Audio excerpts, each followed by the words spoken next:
disciples, transforming lives. Yang pasti adalah ketika Tuhan mempercayakan sesuatu jangan ditolak, tapi bertumbuhlah di dalamnya, bertumbuhlah di dalam prosesnya. Everyone can lead. Saudara, kalau kita ini nggak hati-hati di masa-masa sukar seperti ini, di masa-masa pandemi seperti ini, saudara, seringkali itu bisa menggeser hati kita. Kita ini mengikut Tuhan hanya karena kebutuhan saja. Masa-masa sukar ini memang menimbulkan banyak situasi dalam kehidupan kita. Saudara, dan Tuhan itu membuktikan di masa-masa sukar, Tuhan itu bisa membuktikan dirinya sebagai penyedia, sebagai Bapa. Yang Tuhan pastikan adalah kalau kita ini adalah anak, Tuhan itu pasti akan memberkati kita. Kalau kita itu adalah anak, Tuhan pasti menyediakan, memenuhi semua kebutuhan kita. Memang tidak semua keinginan kita dipenuhi, tetapi yang menjadi kebutuhan kita, Bapa pasti penuhi. Nah, kalau kita nggak hati-hati, saudara, tanpa sadar masa-masa sulit seperti ini, akhirnya membuat kita ini mengikut Tuhan hanya sebatas karena kita ini butuh. Kita mencari Tuhan hanya karena kebutuhan saja, saudara. Nah, coba kita renungkan satu firman Tuhan, ada satu ayat yang bagus, saudara. Coba kita lihat di Yohanes pasal yang ke-21 ayat 1 sampai ayat yang ke-4.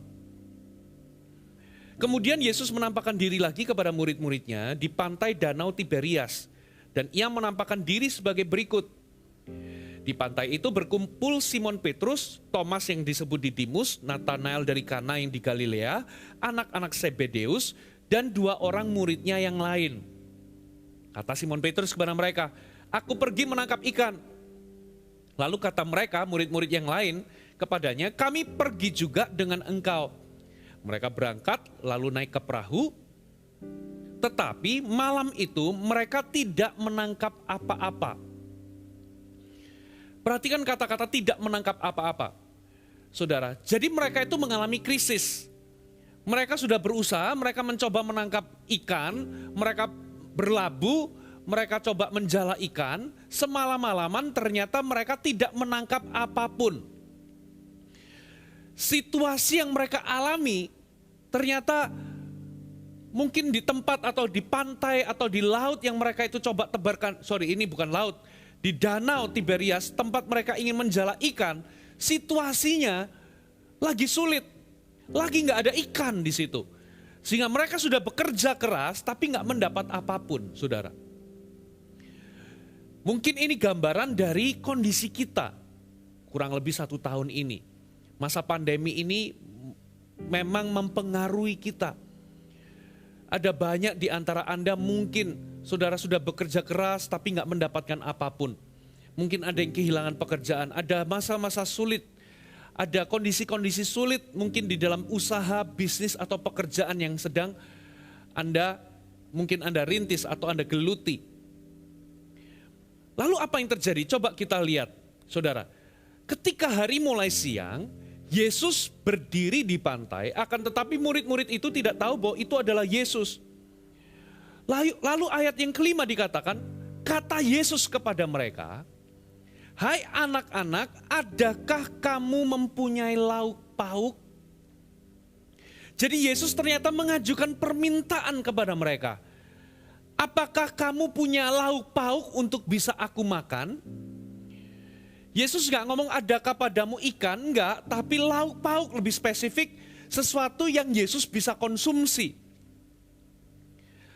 Lalu mereka menjawab, saudara, jawab mereka tidak ada.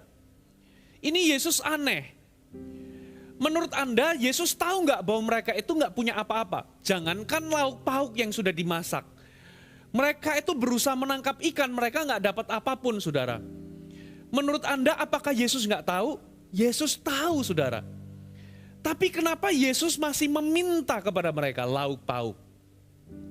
Karena Tuhan itu ingin tahu isi hati mereka. Saudara, ternyata, saudara, Tuhan itu mencari jalan untuk bisa berkati mereka. Makanya saudara, kalau Tuhan itu meminta sesuatu di masa krisis, Kalau Tuhan itu menuntut sesuatu dalam hidup kita, kalau Tuhan itu meminta sesuatu dalam kehidupan kita, entahkah itu waktu, entahkah itu pemberian, entahkah itu tenaga, entahkah itu sebuah pekerjaan. Tuhan ingin Anda melakukan sesuatu maksudnya. Kalau Tuhan itu meminta sesuatu dalam kehidupan kita, kita jangan buru-buru curiga bahwa Tuhan itu ingin mengambil sesuatu dalam hidup kita.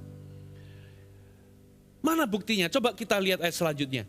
Ketika mereka menjawab, tidak ada, perhatikan ayat 6. Maka kata Yesus kepada mereka, tebarkan jalamu di sebelah kanan perahu, maka kamu akan peroleh.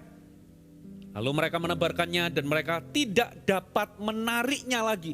Kalau pertama mereka enggak mendapat apa-apa, sekarang mereka tidak dapat menariknya lagi karena banyaknya ikan, saudara. Maka murid yang dikasih Yesus itu berkata kepada Petrus, itu Tuhan. Ternyata Yesus itu meminta sesuatu dalam kehidupan mereka. Ujungnya adalah Yesus ingin mencari jalan untuk memberkati mereka. Yesus ingin menyatakan dirinya sebagai penyedia dalam kehidupan mereka. Tuhan ingin menyatakan dirinya sebagai Bapa yang menyediakan dalam kehidupan mereka, saudara. Seringkali kita keliru, saudara. Ketika Tuhan itu menuntut sesuatu, meminta sesuatu, kita menyangka bahwa Tuhan itu jahat. Tuhan ingin mengambil sesuatu dalam kehidupan kita untuk kepentingan diri sendiri. Tuhan ingin mengambil sesuatu. Tuhan ingin membuat kita ini rugi. Padahal kalau Tuhan itu meminta sesuatu, menuntut sesuatu dalam kehidupan kita, ujungnya Tuhan itu ingin memberkati kita. Tuhan itu ingin menyatakan dirinya sebagai Bapa yang menyediakan. Buktinya di mana? Saudara, setelah Yesus itu menyuruh mereka menebarkan jala, mereka itu sampai gak sanggup menariknya. Lalu murid yang dikasih Yesus, yaitu Yohanes, ngomong sama Petrus, itu Tuhan. Tuhan itu menyatakan dirinya sebagai penyedia. Lalu apalagi saudara, coba kita lihat. Ketika Petrus mendengar bahwa itu adalah Tuhan, maka ia mengenakan pakaiannya sebab ia tidak berpakaian lalu terjun ke dalam danau.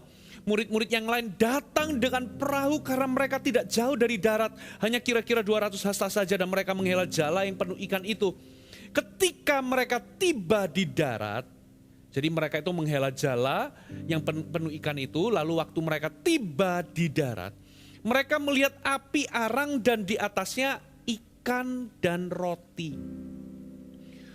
Jadi ternyata Yesus itu sudah punya ikan dan roti.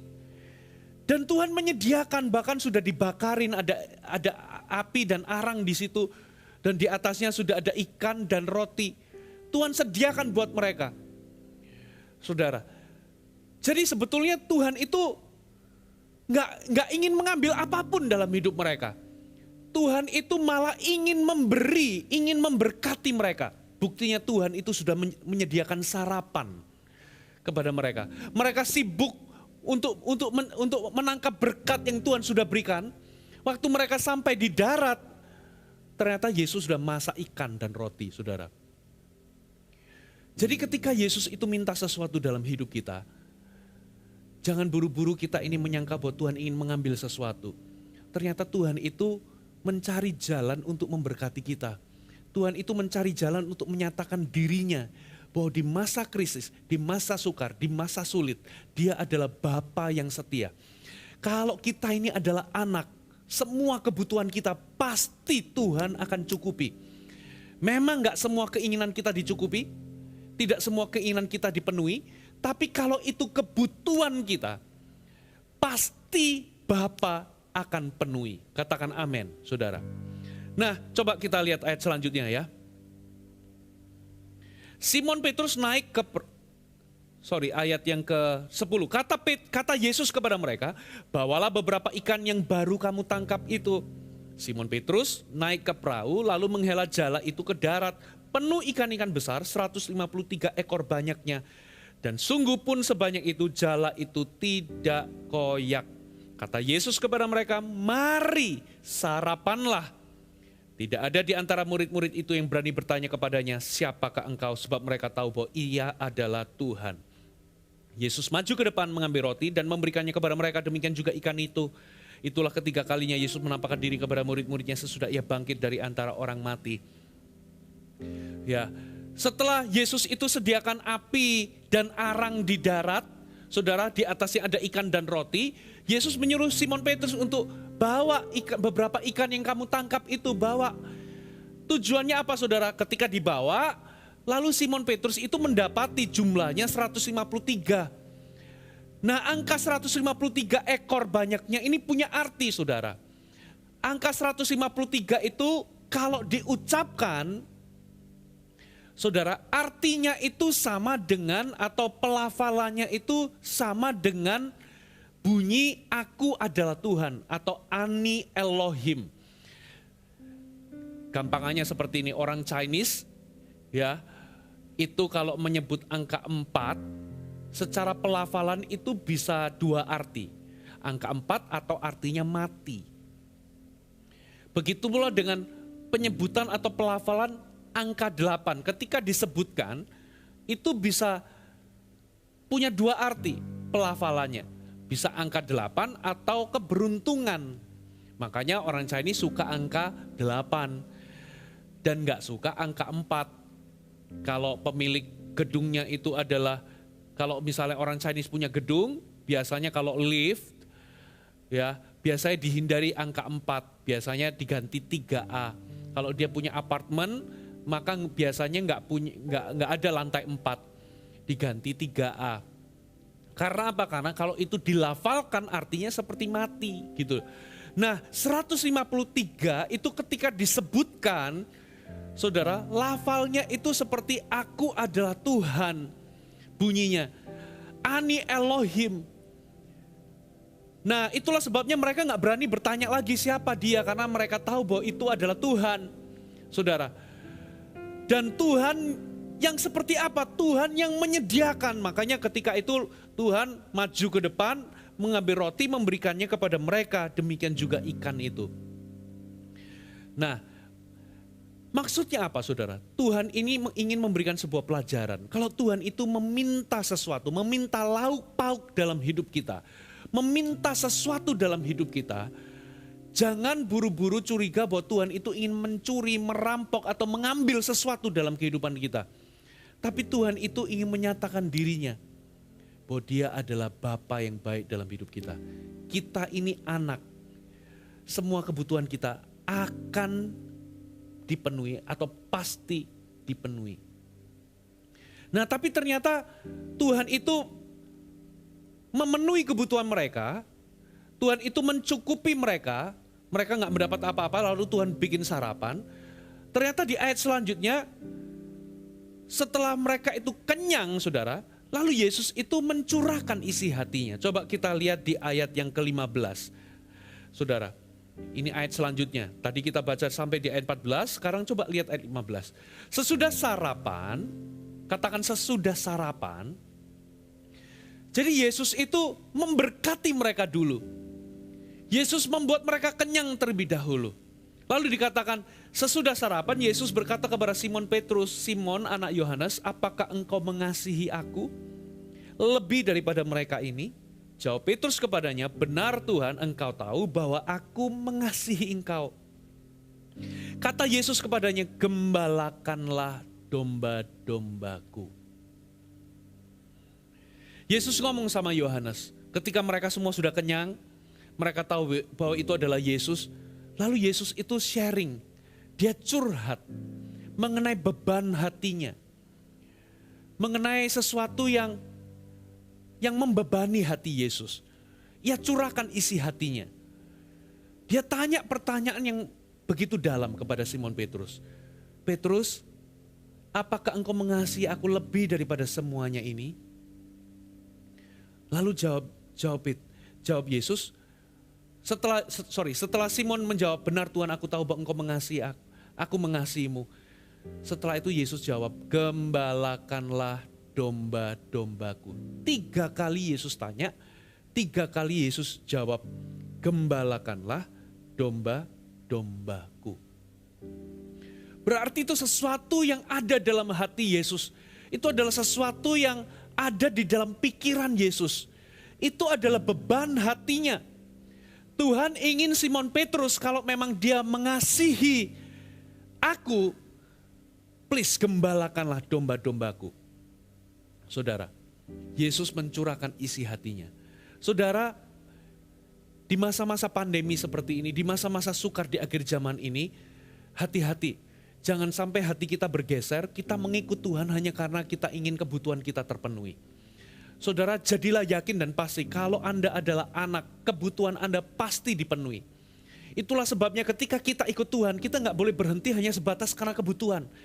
Tapi kita harus masuk lebih dalam lagi, kita mengikut Tuhan untuk kita bisa mencari tahu apa yang menjadi beban hatinya, untuk mencari tahu apa yang menjadi kehendaknya, dan kita lakukan. Katakan amin. Jadi kita ingin tahu apa yang menjadi keinginan-keinginan hati Yesus, dan kita melakukannya. Dan Yesus, setelah Yesus memberkati mereka, Yesus tanya sama Simon Petrus, Petrus, apakah engkau mengasihi aku? Diulang sampai 3 kali. Dan Yesus menjawab, gembalakanlah domba-dombaku. Katakan, gembalakanlah domba-dombaku. Jadi ternyata Tuhan itu ingin memakai Simon Petrus untuk menjadi orang-orang yang menggembalakan domba-dombanya Tuhan. Begitu pula dengan kita, Tuhan ingin memakai hidup kita. Bukan hanya Tuhan itu ingin memberkati kita, tapi ada tujuan di balik berkat Tuhan. Tuhan ingin kita menjadi saluran berkat. Katakan amin. Tuhan gak mau kita ini hanya menjadi penampung berkat, tapi lebih jauh daripada itu, tujuan Tuhan memberkati kita bukan hanya supaya kebutuhan kita terpenuhi, tapi supaya kita ini juga bisa menjadi saluran berkat bagi orang lain. Bapak Ibu, Gereja Mawar Sharon punya visi jelas. Gereja sel yang apostolik dan profetik. Gereja ini ada untuk kita ini bisa memuridkan banyak orang. Kita rindu, kita bisa menjadi kepanjangan tangan dari Tuhan Yesus yang sekarang ini ada di sorga. Kita ini tubuhnya. Kita ingin menjangkau dan memenangkan sebanyak mungkin jiwa dan memuridkan mereka. Itulah sebabnya ketika kita bergereja, kita harus tangkap isi hati Tuhan. Kita nggak boleh ke gereja hanya supaya kebutuhan kita dipenuhi. Supaya kita ini mendengar khotbah bagus, lalu kita ini kebutuhan kita dipenuhi, titik. Yes, kalau Anda adalah anak Tuhan, kebutuhan Anda pasti dipenuhi. Yes, di dalam gereja ini kalau Anda adalah anak, maka bapak-bapak rohani Anda, gembala Anda akan berusaha membimbing Anda ke air yang tenang. Saudara, membimbing Anda ke padang rumput yang hijau supaya kebutuhan Anda dipenuhi. Tapi jangan bergereja hanya supaya kebutuhan Anda dipenuhi, titik. Karena ada visi, ada isi hati Tuhan, ada beban Tuhan di dalam sebuah gereja. Dan Tuhan ingin semua jemaat Tuhan menjadi gembala-gembala. Gembalakanlah domba-dombaku.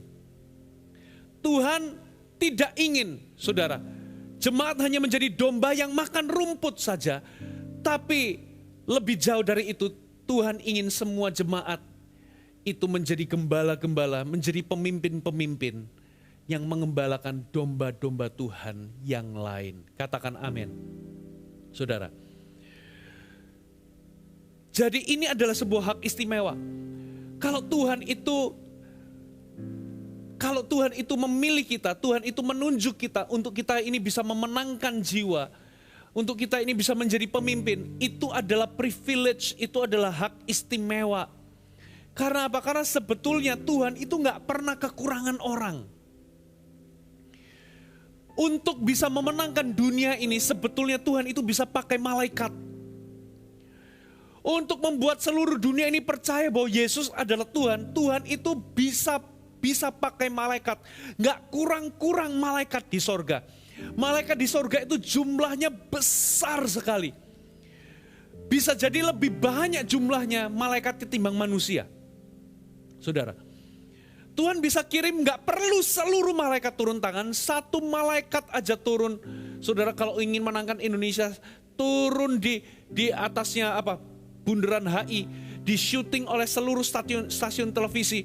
Malaikat menampakkan diri sambil tulis sesuatu di awan. Yesus adalah Tuhan, maka saya percaya seluruh Indonesia percaya bahwa Yesus adalah Tuhan. Tapi pertanyaannya, kalau Yesus itu meminta sesuatu dalam kehidupan kita, untuk kita ini bisa gembalakan domba-domba Tuhan, saudara, itu adalah privilege, itu adalah hak istimewa. Karena Tuhan itu enggak kekurangan orang sebetulnya. Kalau Anda enggak mau, saudara, sebetulnya kerugian bukan di pihak Tuhan. Kalau Anda enggak mau, saudara, Tuhan bisa pakai orang lain. Sudah ada ribuan orang yang ngantri menggantikan kita sebetulnya. Itulah sebabnya kalau Tuhan itu meminta kita melakukan sesuatu, meminta kita jadi pemimpin, meminta kita untuk bisa terlibat dalam pekerjaan amanat agung, itu adalah karena Tuhan itu rindu memberkati kita dan Tuhan ingin melibatkan kita. Itu privilege. Privilege-nya itu di kita, katakan amin saudara. Nah pertanyaannya, apa yang membuat orang-orang gak bersedia menjadi pemimpin? Catat baik-baik, yang pertama, mengapa orang-orang tidak bersedia untuk menjadi pemimpin? Yang pertama, tidak mau tahu beban Tuhan. Katakan tidak mau tahu beban Tuhan. Saudara, tahukah saudara bahwa Tuhan itu punya beban? Tuhan itu punya kerinduan, punya beban, punya visi, punya kehendak. Satu kali di Matius 9, Anda bisa baca Matius 9 ayat 35 sampai 38. Saudara, satu kali Yesus itu berkeliling ke semua kota, mengajar dalam rumah ibadat dan memberitakan Injil ke segala tempat. Saudara, lalu Yesus melihat sekumpulan orang banyak itu, lalu Yesus dikatakan hatinya tergerak oleh belas kasihan. Kenapa saudara? Karena mereka melihat mereka semua orang banyak itu seperti domba-domba yang tidak punya gembala. Mereka dikatakan mereka terlantar, mereka lelah dan terlantar seperti domba tidak punya gembala. Itulah sebabnya Tuhan itu ngomong sama murid-muridnya, berdoalah, mintalah kepada empunya tuaian, minta kepada Bapa untuk kirimkan pekerja atas tuaian. Itu adalah beban Bapa, itu adalah bebannya Tuhan, saudara. Nah seringkali kenapa ada banyak jemaat, mereka berhenti sampai jadi jemaat biasa. Mengapa ada anak Tuhan berhenti untuk cuma sekedar ikut Tuhan untuk kebutuhannya saja? Karena mereka tidak mau tahu yang namanya beban Tuhan. Mereka gak mau tahu isi hatinya Tuhan. Ternyata Tuhan itu punya beban. Tuhan itu punya kerinduan. Saudara, ini waktunya saudara jemaat menjadi dewasa. Saudara, satu kali ada satu ayat dikatakan begini, coba kita buka satu ayat. Yeremia 31, kita baca di ayat 20. Anak kesayangankah gerangan Efraim bagiku? Atau anak kesukaan? Coba saya ulangi. Anak kesayangankah gerangan Efraim bagiku? Atau anak kesukaan? Saudara, kita semua ini anak kesayangan Tuhan. Kita semua ini dicintai Tuhan tanpa syarat, katakan amin. Ketika kita lahir baru, kita ini diadopsi jadi anak. Dan kalau kita ini anak, jangan khawatir masalah kebutuhan. Tuhan pasti akan penuhi karena Dia mengasihi kita, katakan amin. Tapi ada perbedaan antara anak kesayangan dengan anak kesukaan. Saudara, apa maksudnya? Contoh, misalnya saudara itu punya 10 anak. Saudara, dari 10 anak yang Anda punya, Anda itu sayang semua anak. Itu namanya anak kesayangan. Anda mengasihi mereka bukan karena apa yang mereka bisa lakukan kepada Anda. Ya, sejak mereka itu lahir belum bisa buat apa-apa, Anda pasti sudah sayang sama mereka. Bukan karena mereka itu bisa cari duit buat Anda, bukan karena mereka itu bisa melakukan sesuatu buat Anda. Semuanya Anda sayang. Tapi dari semua anak yang Anda sayang ini, ternyata tidak semua itu menyenangkan hati Anda. Mungkin 9 itu mereka memedihkan hati Anda. Cuman 1 yang menyukakan hati Anda. Tapi kalau Anda ditanya, sayang gak sama semuanya? Semuanya sayang. Tapi hanya ada satu yang menyukakan dan menyenangkan hati Anda. Yang lainnya memedihkan hati Anda. Kita ini bisa loh menjadi anak kesayangan, tapi gak pernah mau bertumbuh menjadi anak kesukaan Tuhan. Kita semua ini disayang Tuhan tanpa syarat. Tapi tidak semua dari kita itu menyenangkan dan menyukakan hati Tuhan.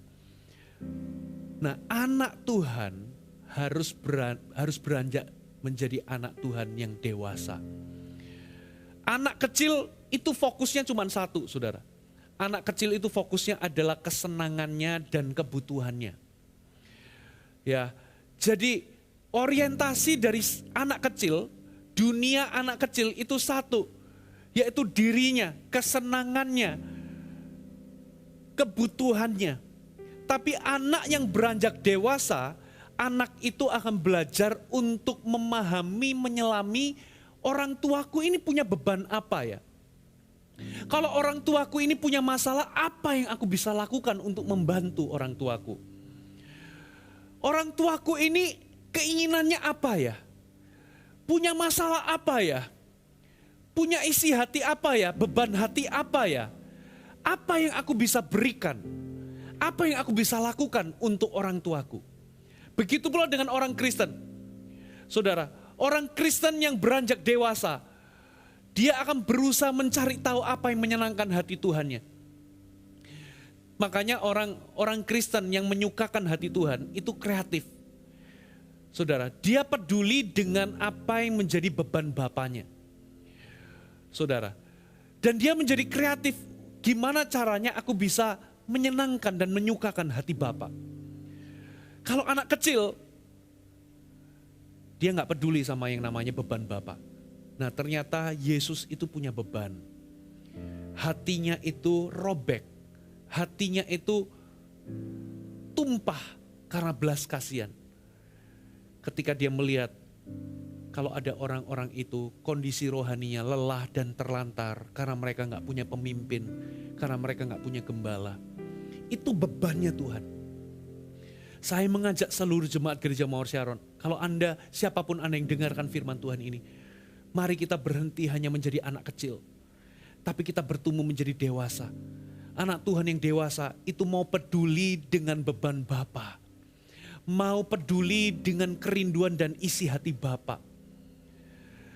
Kalau Yesus itu punya beban, Yesus itu punya masalah dalam tanda kutip. Masalahnya Yesus apa? Melihat sebuah kondisi tuayan itu sudah matang tapi pekerja sedikit.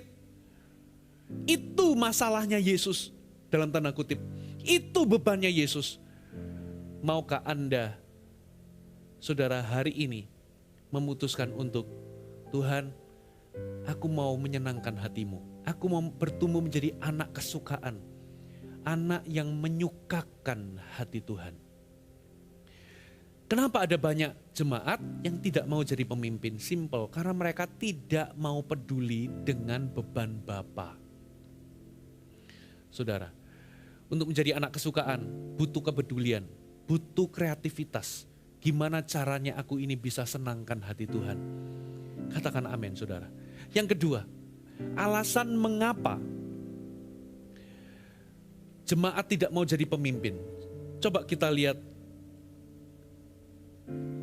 ayat yang kita baca sekali lagi Yohanes 21. Ayat yang ke 15. Perhatikan. Simon anak Yohanes, apakah engkau mengasihi aku lebih daripada mereka ini? Jawab Petrus kepada mereka, benar Tuhan, engkau tahu bahwa aku mengasihi engkau. Kata Yesus kepadanya, gembalakanlah domba-dombaku.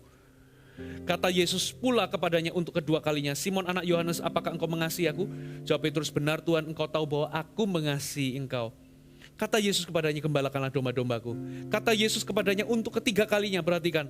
Simon anak Yohanes, apakah engkau mengasihi aku? Maka sedih hati Petrus karena Yesus berkata untuk ketiga kalinya, apakah engkau mengasihi aku? Dan ia berkata kepadanya, Tuhan, engkau tahu segala sesuatu, engkau tahu bahwa aku mengasihi engkau. Kata Yesus kepadanya, gembalakanlah domba-dombaku.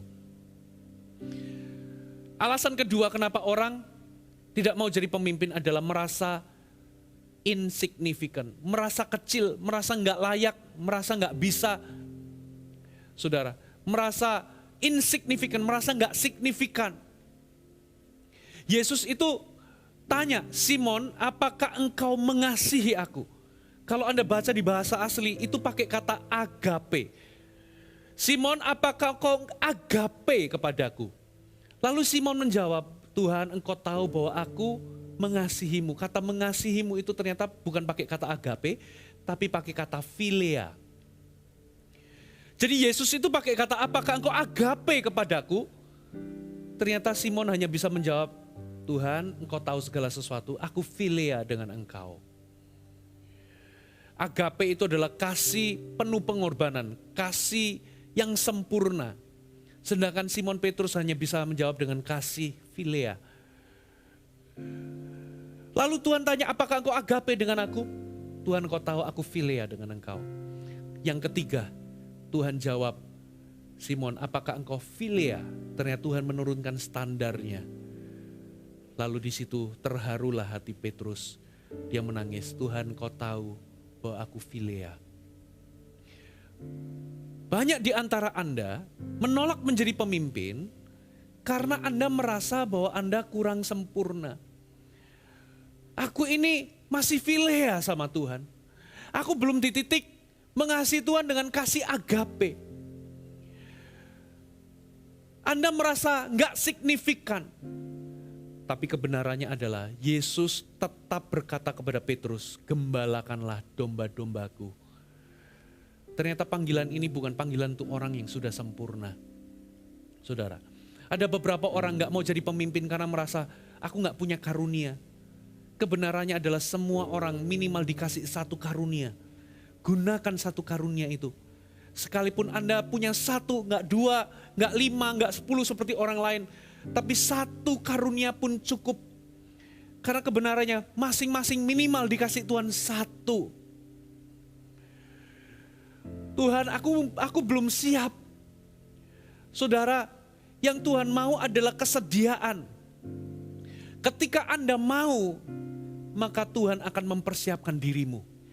Tuhan akan memperlengkapimu. Kalau di gereja Mawar Sharon, kalau Anda punya hati mau, Anda pasti akan diperlengkapi. Katakan amin. Beberapa orang mengatakan bahwa aku gak mampu. Saudara, ketidakmampuan itu mengundang kuasa Tuhan. Makanya Paulus itu ngomong, aku lebih suka di dalam kelemahan. Karena apa? Di dalam kelemahan kuasaku sempurna. Saudara, kalau Anda merasa gak mampu, itu adalah tanda yang baik. Berarti Anda itu ketika Anda menjalankan tugas daripada Tuhan, Anda akan mengandalkan Tuhan, bergantung kepada Tuhan. Justru bahaya kalau Anda merasa sudah mampu, Anda akan bergerak dengan kekuatan Anda sendiri. Kenyataannya Anda tidak mungkin bisa menyelesaikan pekerjaan Tuhan dengan kekuatan Anda sendiri. Anda butuh yang namanya pengurapan dan kuasa Tuhan. Saudara, jadi merasa gak mampu itu adalah tanda yang baik supaya Anda bergantung kepada kuasa dan urapan Allah. Katakan amin. Asal hatimu mau, Tuhan akan memperlengkapimu. Tuhan akan memberikanmu kuasa. Beberapa gak mau jadi pemimpin, saudara, karena merasa kecil. Aku gak bisa, aku gak mampu. Aku ini gak pandai bicara. Aku ini cuman ibu rumah tangga. Saudara, siapapun Anda, apapun profesi Anda, apapun background Anda, sekalipun itu cuma 5 roti dan 2 ikan, tapi kalau di tangan Tuhan, saudara, 5 roti 2 ikan itu bisa memberkati banyak orang. Datang apa adanya, berserah kepada Tuhan. Saudara, lihat 5 roti 2 ikan Anda, seberapa yang Anda punya ketika Anda berikan kepada Tuhan, maka itu akan bisa diubah Tuhan, di tangan Tuhan. Anda akan jadi berkat yang besar. Katakan amin. Alasan ketiga, kenapa ada banyak orang tidak mau menjadi pemimpin? Karena trauma atas kegagalan di masa lalu. Mungkin ada beberapa di antara Anda pernah jadi pemimpin, lalu mungkin Anda pernah gagal. Sehingga ketika Tuhan itu menyatakan kehendaknya untuk Anda jadi pemimpin, Anda tidak mau karena trauma. Saudara, Petrus juga mengalami hal yang sama. Petrus itu menyangkal Yesus 3 kali sambil mengatakan sumpah serapa, saudara. Petrus itu juga pernah gagal. Itulah sebabnya Yesus tanya 3 kali kepada Simon Petrus, apakah engkau agape, apakah engkau mengasihiku? 3 kali. Dan Simon jawab, ya Tuhan, aku mengasihi engkau. Dan 3 kali pula Yesus mempercayakan sebuah tugas kepadanya. Gembalakanlah domba-dombaku. Apa maksudnya? Saudara, 3 kali Petrus gagal menyangkal Yesus. 3 kali pula Yesus tidak menyerah. Yesus tetap memberikan kepercayaan. Saudara, jangan izinkan kegagalan dan trauma menghalangi Anda untuk melakukan kehendak Tuhan sekarang ini. Katakan amin. Saya tahu kegagalan dan trauma bisa menghalangi kita. Tapi izinkan Tuhan bekerja di dalam diri Anda, melampaui semua kegagalan di masa lalu. Tuhan bisa pakai kita, siapapun kita, apapun background kita. Bahkan kalau di masa lalu kita pernah gagal. Katakan amin. Identitas kita itu bukan ketidakmampuan kita, bukan masa lalu kita, bukan kegagalan kita. Identitas kita itu adalah apa kata Tuhan tentang diri kita. Kalau Tuhan itu berani mempercayakan diri kita sebuah kepemimpinan, berarti Tuhan melihat kita ini mampu. Katakan amin. Dan kalau kita melangkah dengan iman, maka Tuhan gak akan pernah menyuruh kita melakukan sesuatu tanpa Tuhan itu menyertai dengan kuasa dan pengurapan. Tanpa Tuhan itu memberikan anugerah. Tuhan itu kalau menyuruh kita melakukan sesuatu, Tuhan pasti sertai dengan kasih karunia, sertai dengan kemampuan, sertai dengan pengurapan, sertai dengan kuasa. Ada amin? Yang Tuhan mau adalah Anda menyerahkan diri Anda. Anda berkata ya untuk kehendak Tuhan dan melangkah dengan iman. Amin saudara. Coba kita lihat satu ayat saudara. Kita buka saya mau tutup dengan ini saudara. Kolose pasal yang pertama. Saudara, Kolose pertama ayat 24 sampai ayat 29. Sekarang, judulnya pelayanan dan penderitaan Paulus. Sekarang aku bersukacita bahwa aku boleh menderita karena kamu. Dan menggenapkan dalam dagingku apa yang kurang pada penderitaan Kristus untuk tubuhnya, yaitu jemaat. Saya ulangi ya. Sekarang aku bersukacita bahwa aku boleh menderita karena kamu. Menderita karena jemaat maksudnya. Dan menggenapkan dalam dagingku apa yang kurang pada penderitaan Kristus untuk tubuhnya, yaitu gereja atau jemaat. Paulus ini luar biasa. Satu kali Paulus itu ngomong begini. Dia menuliskan dalam surat di Kolose begini. Aku bersukacita karena aku bisa menderita karena kamu jemaat Tuhan. Dan aku ini bisa menggenapkan dalam dagingku apa yang kurang pada penderitaan Kristus untuk tubuhnya atau untuk jemaat, untuk gereja. Saya mau tanya, saudara, apakah penderitaan Yesus itu kurang untuk gereja, untuk jemaat? Apakah penderitaan Yesus itu masih kurang? Saudara, penderitaan Yesus itu sudah final, sudah sempurna. Penderitaan Yesus itu sudah gak bisa ditambah dan dikurangi, itu sudah mentok. Yesus itu sudah mati untuk kita gerejanya, untuk umatnya, untuk semua orang. Yesus sudah membuktikan dia mengasihi kita. Ya bukan hanya dengan kata-kata, tapi dia juga sudah serahkan nyawanya. Tapi Paulus ini ngomong begini, tapi aku bersukacita kalau aku bisa menderita untuk jemaat, dan kalau aku bisa menggenapkan dalam dagingku apa yang kurang pada penderitaan Kristus untuk jemaat, untuk gereja. Maksudnya apa saudara? Ini loh saudara. Ayat ini tidak berarti bahwa penderitaan Yesus itu kurang. Tidak. Penderitaan Yesus sudah sempurna. Pengorbanan Yesus sudah sempurna. Tapi ayat ini begini loh. Yesus itu sekarang sudah naik ke sorga. Yang tertinggal sekarang ini adalah tubuhnya, yaitu umatnya. Ketika Paulus ngomong bisa menggenapkan dalam dagingku apa yang masih kurang dalam penderitaan Kristus untuk jemaat. Itu maksudnya begini loh. Yesus itu sudah naik ke sorga. Kita inilah yang masih di bumi. Penderitaan Yesus sudah mentok, sudah sempurna. Tapi Yesus gak bisa jadi usher di gereja. Kita yang bisa jadi usher. Yesus gak bisa jadi worship leader. Kita yang bisa jadi worship leader. Yesus sudah gak bisa lagi turun ke dunia untuk memuridkan orang. Kita yang bisa memuridkan orang. Saudara, tubuhnya yang di muka bumi ini, Yesus sudah gak bisa lagi turun untuk memberitakan Injil. Kitalah yang memberitakan Injil. Saudara, kita yang masih hidup dalam darah dan daging ini, kita bisa menggenapkan apa yang kurang, apa yang Yesus gak bisa lakukan. Karena Yesus sudah naik sorga. Yesus sudah gak bisa lagi jadi usher, jadi pemimpin, mengembalakan, jadi connect group leader, jadi coach, jadi team leader. Kita yang masih bisa, saudara. Nah makanya Paulus ini punya mental seperti ini. Saudara, aku bersuka cita kalau aku ini bisa memikul sebuah tanggung jawab.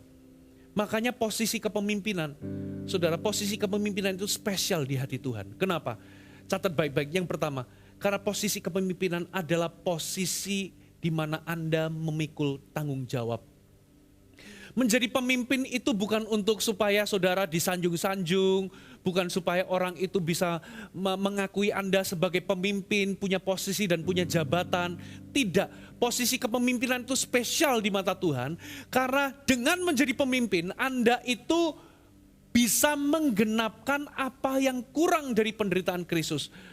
Di dalamnya ada pengorbanan, ada bayar harga, ada yang namanya tanggung jawab yang Anda harus pikul. Makanya itu spesial di mana Tuhan. Tuhan sayang sama semua orang, tapi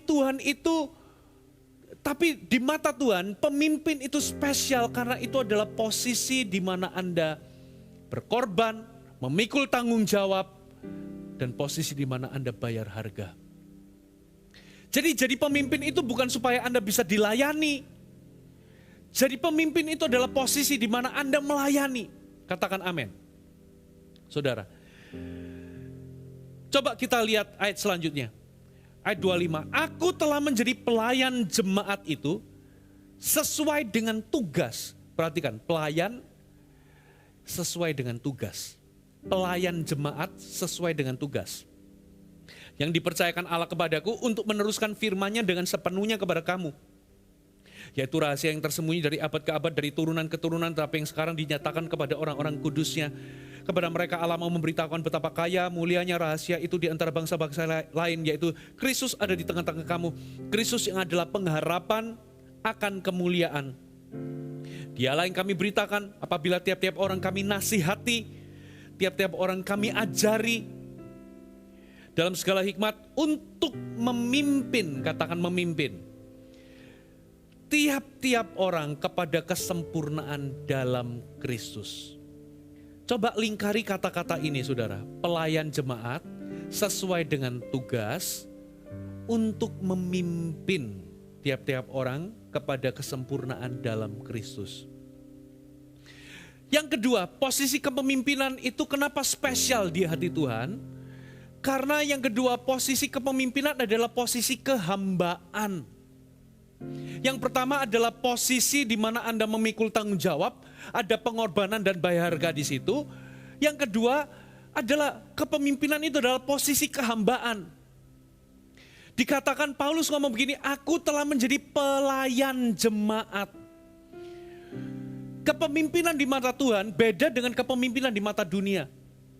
Firman Tuhan ngomong, kalau engkau ingin menjadi besar, kalau engkau ingin menjadi terkemuka, jadilah pelayan, jadilah hamba, kata Yesus. Jadi dengan menjadi pemimpin, itu bukan supaya Anda itu bisa dilayani, supaya orang itu bisa gelar karpet merah kalau Anda jalan. Tidak, tapi menjadi pemimpin itu adalah supaya Anda melayani. Jadi tujuan kepemimpinan adalah melayani. Melayani untuk apa? Apa bentuk pelayanannya? Ini saudara, coba kita baca sekali lagi ayat 28. Dialah yang kami beritakan apabila tiap-tiap orang kami nasihati, tiap-tiap orang kami ajari dengan segala hikmat untuk memimpin tiap-tiap orang kepada kesempurnaan dalam Kristus. Kata kesempurnaan itu artinya kedewasaan dalam Kristus. Jadi tujuan kepemimpinan adalah untuk melayani. Katakan amin. Tujuan kepemimpinan adalah untuk melayani. Melayani apa saudara? Saudara di dalam pelayanan Anda itu memimpin orang kepada kedewasaan dalam Kristus. Saya ulangi. Jadi tujuan kepemimpinan adalah supaya Anda bisa melayani orang. Di dalamnya Anda menasihati, Anda mengajari, ya, supaya Anda bisa memimpin orang menuju kedewasaan dalam Kristus. Wow, ini mantap saudara. Kenapa posisi kepemimpinan itu spesial di mata Tuhan? Karena ini adalah posisi kehambaan. Saudara, kepemimpinan itu bukan bicara tentang posisi atau jabatan. Memang di dalam kepemimpinan bisa ada posisi dan jabatan yang diberikan. Tapi posisi dan jabatan itu bukan tujuan dari kepemimpinan. Posisi dan jabatan hanyalah sarana di dalam kepemimpinan. Sedangkan tujuan kepemimpinan adalah melayani.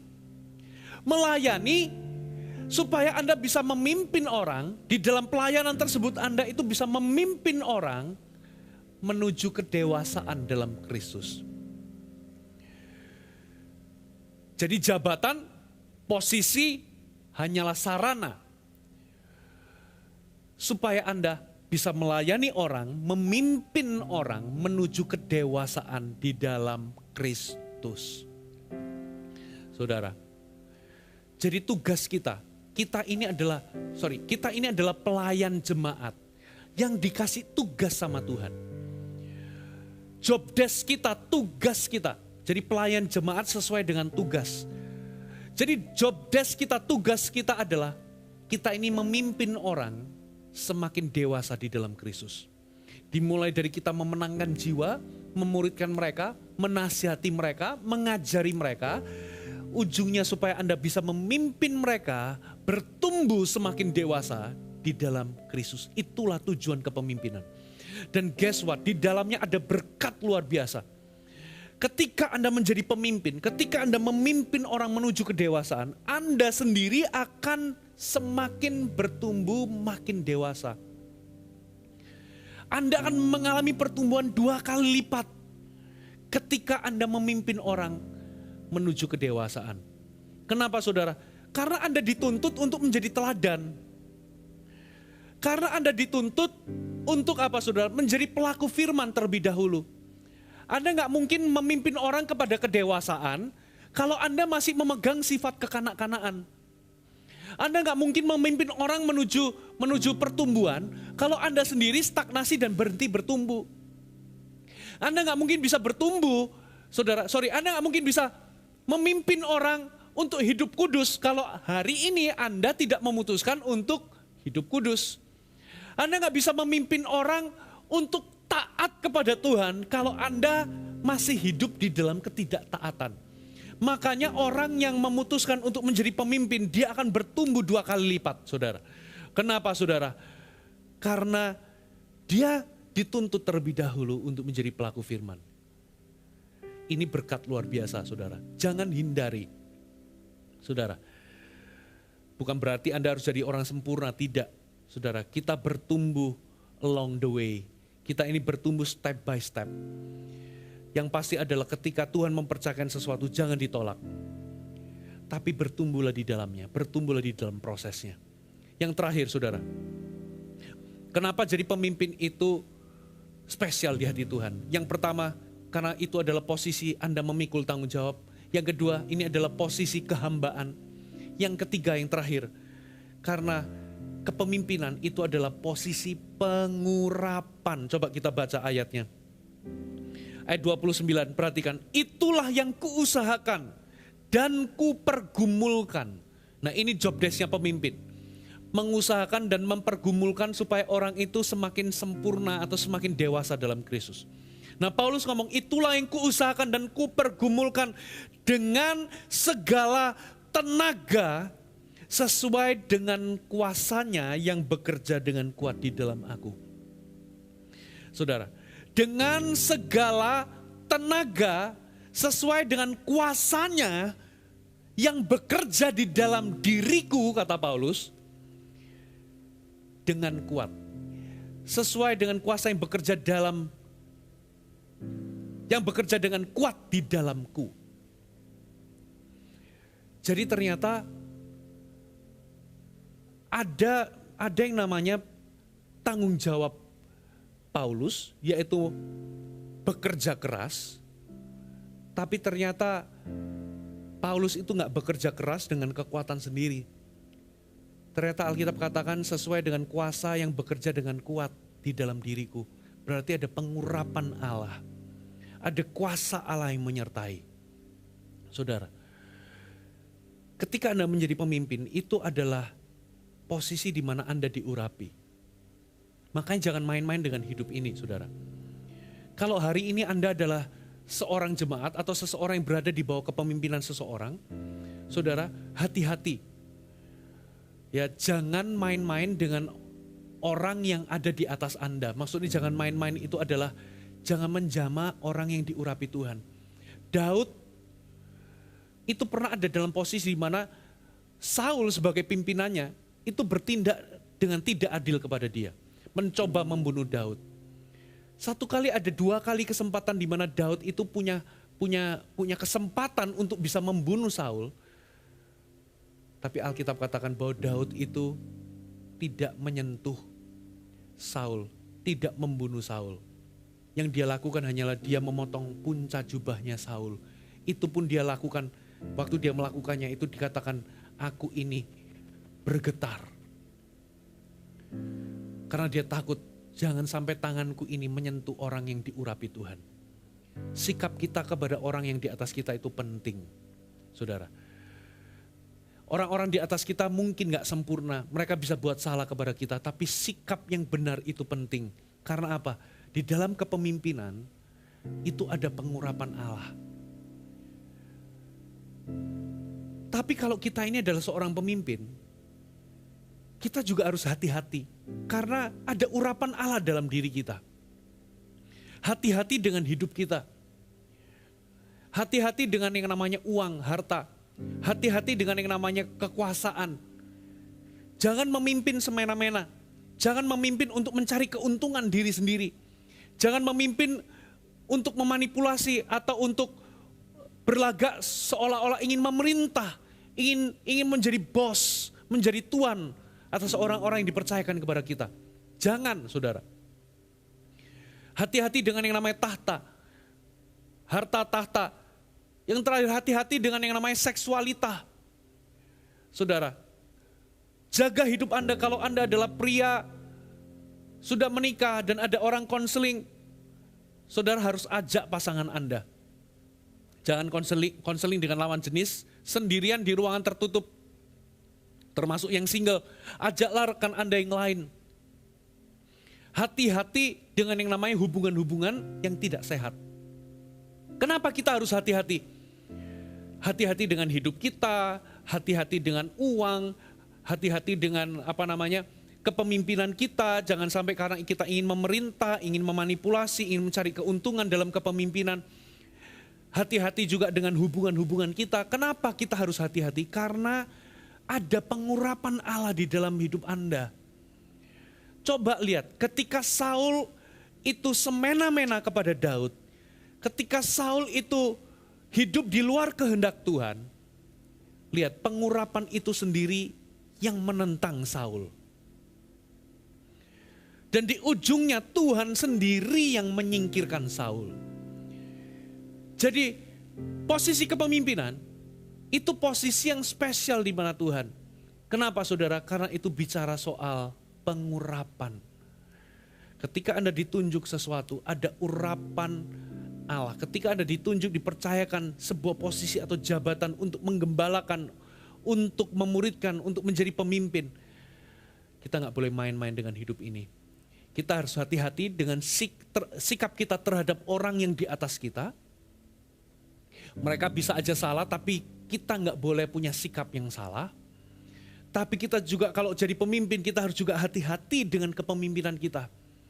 Saudara, kalau kita semena-mena, kita ngawur dengan hidup ini, kita memimpin dengan nilai-nilai yang tidak benar, mencari keuntungan, saudara, hidup di luar kehendak Tuhan, ingat, pengurapan itu sendiri akan melawan kita. Tuhan sendiri yang menyingkirkan Saul, saudara. Hari ini, berhenti untuk menjadi anak yang terus-menerus anak kecil. Tapi mari kita beranjak menjadi anak Tuhan yang mau dewasa, mau menjadi pemimpin, karena kita tahu bahwa ini adalah kehendak Tuhan. Hai, terima kasih sudah bergabung bersama kami, Gereja More Sharon, Jabodetabek. Sebagai gereja Tuhan, adalah kerinduan bagi kami untuk melihat Anda terus bertumbuh di dalam pengenalan akan Tuhan dan mengalami perubahan hidup. Maka dari itu, bergabunglah bersama komunitas kecil kami, Connect Group. Dapatkan informasi lebih lanjut pada kolom deskripsi kami. Last but not least, don't forget to subscribe dan bagikan video ini kepada orang yang Anda kasihi. Thank you for joining us and see you next time.